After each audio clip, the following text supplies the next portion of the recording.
Picture a scenario where Alexandria Ocasio-Cortez, widely known as AOC, is tasked with writing history books. In her version of events, she might frame the question of why people were crossing into America with a singular explanation: climate change. She'd likely argue that environmental crises were the primary driver, claiming that within 2 decades, the situation became so dire that individuals were trekking from Guatemala to secure plane tickets to Michigan. She'd emphasize a ticking clock, asserting that humanity had just 12 years to reverse the damage. But is that really the full story? Are we certain climate change alone accounts for such migrations? Could there be other factors at play: economic collapse, political instability, or violence, perhaps? The concern here is that such a narrow focus risks oversimplifying a complex issue, much like the frog in a pot of gradually boiling water, unaware of the rising danger until it's too late. Now, imagine a twist in the narrative. Along the migration routes, some stops have signs in Chinese, and there's a noticeable presence of Chinese migrants. This could suggest a coordinated effort to facilitate immigration from specific regions. But when questioned, the response is a dismissive, "It's just climate change." This sidesteps deeper inquiry, shutting down discussion. The fear is that endless debates will lead to ineffective solutions, like a weak carbon tax, leaving future generations to face the consequences. The simplicity of pinning everything on one cause feels reductive, ignoring the multifaceted nature of global challenges. Meanwhile, comedians and commentators like Bill Maher and Joe Rogan have taken aim at AOC, turning their critiques into a public spectacle. What began as mild skepticism about her backstory has escalated into a relentless takedown, with the two leaving no stone unturned. Maher has pointed out inconsistencies in AOC's narrative, particularly her claim of a hardscrabble Bronx upbringing when she actually grew up in the affluent suburb of Yorktown Heights.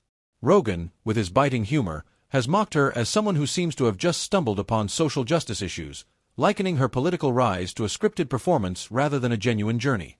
Their commentary has resonated widely, with audiences eating up every sharp quip and brutal one-liner. It's not just criticism, it's a full-on roast, complete with evidence to back their claims, and people can't get enough of it. AOC, for her part, has responded with defiance, framing any attacks as personal vendettas. She's dismissed critics like Rogan as picking fights they're bound to lose, brushing off their jabs with a confidence that borders on theatrical. Yet, behind the scenes, there are signs of disarray. A cancelled classified briefing in Congress, for instance, fuels speculation of internal chaos, with whispers of disorganization and problems brewing among her allies. The public, however, is captivated by the drama, as Maher and Rogan deliver unfiltered, unscripted verbal blows, portraying AOC as someone who stepped into the political arena unprepared for the fight. Rogan's shift in tone is particularly striking. Once, he was a fan, praising AOC's courage and calling her a rising star who shook up the Democratic establishment. He admired her underdog story, a young bartender defeating a 10-term incumbent with a grassroots campaign, outspent 10-1. Her victory video, capturing raw emotion, was a moment of authenticity that resonated deeply. Rogan saw her as a symbol of what was possible when ordinary people challenged the system. But that admiration has long since faded. Now, he views her as all style, no substance, a politician more focused on headlines than solutions. His critiques are laced with sarcasm, pointing out her knack for catchy slogans but lack of concrete plans. The shift isn't just personal. It reflects a broader disillusionment among those who once believed in her narrative but now feel misled by the polished persona. AOC's recent media appearances only fuel the fire.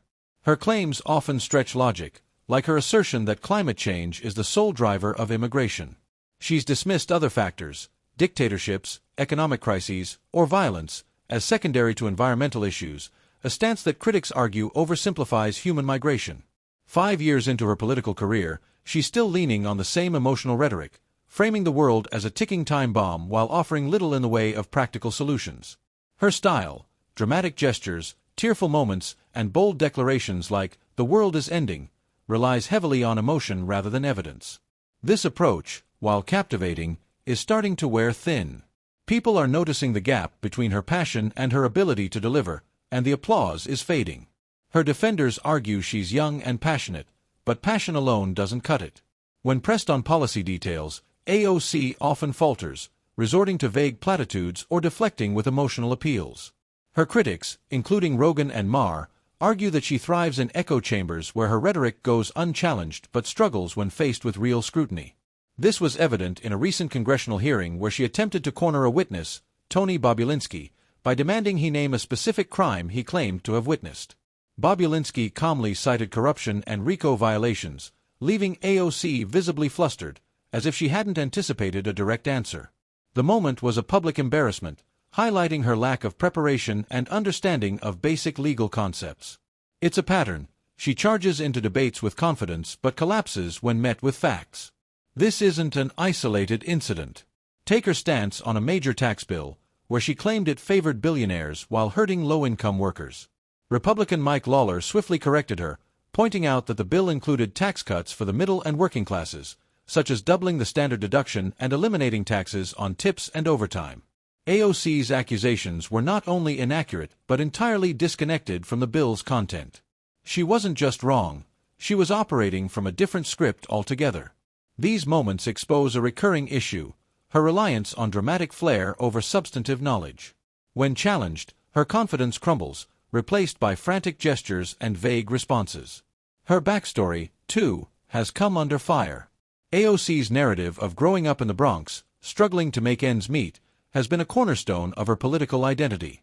Yet, records show she was raised in Yorktown Heights, a wealthy suburb, and her claims of financial hardship, like cashing her grandmother's Social Security checks, have raised eyebrows. Critics argue this is less about lived experience and more about crafting a relatable persona. Maher and Rogan have seized on this, with Maher mocking the disconnect between her public image and reality, and Rogan calling her out for what he sees as performative authenticity. The criticism stings because it taps into a broader sentiment. People feel deceived by the carefully curated story she sold. The broader political landscape doesn't help her case. The Democratic Party's recent failures, particularly in the 2024 election cycle, highlight a reliance on style over substance. With over $1.5 billion in campaign funds, the Democrats still suffered a crushing defeat, a failure attributed to poor leadership and a focus on optics rather than policy. Kamala Harris, much like AOC, was packaged as a solution to demographic challenges but lacked the substance to connect with voters. The party's refusal to learn from these losses, doubling down on the same flashy strategies, sets the stage for future defeats. AOC's approach, prioritizing viral moments over meaningful policy, mirrors this broader trend, and it's costing the party credibility. Her immigration stance is another point of contention. AOC often frames undocumented immigrants as victims of systemic failures, advocating for a path to citizenship as the solution. She argues that undocumented populations strain public systems because they lack legal pathways to work. Yet, critics point out that legal immigration processes are rigorous, requiring proof of skills or merit, while illegal crossings often come with incentives like financial aid. This contrast frustrates those who see her stance as rewarding illegal behavior while ignoring the complexities of border security. Her refusal to engage with these nuances, instead leaning on emotional appeals, further erodes her credibility. The border crisis itself is a mess, fentanyl flooding communities, trafficking rings expanding, and law enforcement overwhelmed. Yet, AOC's rhetoric often sidesteps these realities, focusing on compassion while ignoring the chaos. Critics like Maher have gone so far as to joke that if aliens were causing havoc, AOC would defend them as displaced travelers. It's a biting critique, but it underscores a real issue. Her tendency to prioritize narrative over solutions leaves real-world problems unaddressed. Families are suffering, communities are struggling, and her focus remains on crafting the next viral soundbite. Even her supporters are starting to waver. The initial grace given to her youth and inexperience is wearing thin as she continues to prioritize drama over depth. Her refusal to evolve, to move beyond the performative tactics that launched her career, is a choice. At 35, she's no longer the wide-eyed newcomer. She's a seasoned politician who's had years to grow but hasn't. Her obsession with social media, viral clips, and TikTok fame keeps her relevant, but it doesn't translate to leadership. Real power comes from competence, clarity, and the ability to navigate complex issues, not from likes or retweets. There's still time for AOC to change course. She's young, with room to grow, but it would require a level of humility she's yet to show. Dropping the ego, listening more than lecturing, and focusing on policy over performance could transform her into a formidable leader. But right now, she's far from that. Her presidential ambitions, floated by some supporters, feel like a stretch. She's too polarizing for swing states, too radical for moderates, and too unprepared for the global stage. Leadership isn't about trending, it's about delivering, and AOC has yet to prove she can. The public's patience is thinning. Maher and Rogan's critiques resonate because they echo a growing sentiment. People want leaders who solve problems, not ones who create spectacles. AOC's energy is undeniable, but without substance to back it up, it's just noise. The clock is ticking, not just on climate change, as she might argue, but on her own relevance. If she doesn't shift gears, she risks becoming a footnote, a politician who burned bright but faded fast, remembered more for her viral moments than for any lasting impact. The choice is hers: grow into a leader or stay a performer. Time will tell which path she takes.